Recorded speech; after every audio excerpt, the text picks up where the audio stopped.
এক কান হইতেও পানি নেই। গত 4 দিন ধরে কারেন্টে এরাম জ্বালাচ্ছে, এক কান ভুইতেও পানি নেই।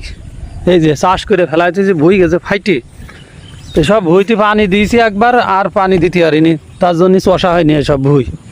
এই যে এ ভুই কানে কোনো পানি নেই, যে ফাটল ধরে গেছে, এই যে এ ফাটল ধরে গেছে। 2-3টে মোটর, ওই ঢম এ আছে মোটর, ওই ছোট মোটরের গাদা লাগানো, ওই যে ওই সব ভুই পড়ে রয়েছে, চষা যাচ্ছে না পানি বেগরে।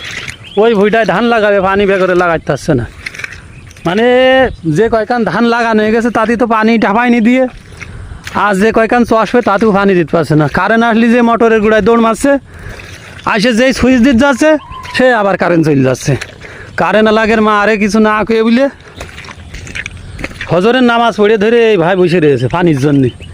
এই যে পানির কোনো সিস্টেম নেই, মোটরে সুইচ মুখও তাকায় থাকতে হবে। ফজরের নামাজ পড়তে যাবো, সেই সময় কারেন্ট চলে গেছে, আর কোনো খবর নেই। কি কব ভাই, রাত্রি ঈশান নামাজ পড়ে সাইডে ভাত কেবলি মাকায়ে সাইডে ভাত আমি এরকম গালে দিয়েছি। হ্যাঁ, এই গালে দিতে যাই আমার হাত এমনি চলে গেছে, মানে যেই গালে দিতে গেছি সেই ফসাদ করে কারেন্ট চলে গেছে। যাই এমনি দিতে যাবো কি আমার ভাত এমনি চলে গেছে, কিরামটা লাগে ওই সময়টায়।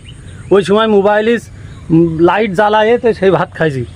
এমন কোনো ভুই নেই যে সেখানে তোমার সেখানে পানি বেগরে মানুষ এই যে বসে রয়েছে। সকাল ধরে ওই যে 7-8 জন ওই মাঠে, ওই যে ওই আইল বানছে, ওই যে ওই মাথায় কোনো পানি নেই, কোনো জায়গায় কোনো পানি নেই।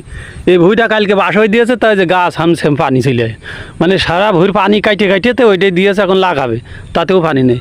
মানে এত পরিমাণে জ্বালাচ্ছে এই কারেন্টওয়ালারা, অথচ বিদ্যুৎ বিল করতে আসলে এরকম করা করে দিচ্ছে, যা দিয়া মানুষের অসাধ্য, মানে সাধ্যের বাইরে চলে যাচ্ছে। ঠিক আছে, প্রত্যেকটা ইউনিটই 1.5 টাকা, 1 টাকা 50 পয়সা 60 পয়সা বাড়াইছে। 75 ইউনিট পুড়ে গেলি তো তার কোনো খবরই নেই, মানে কোনো হিসাব কিতাব নেই।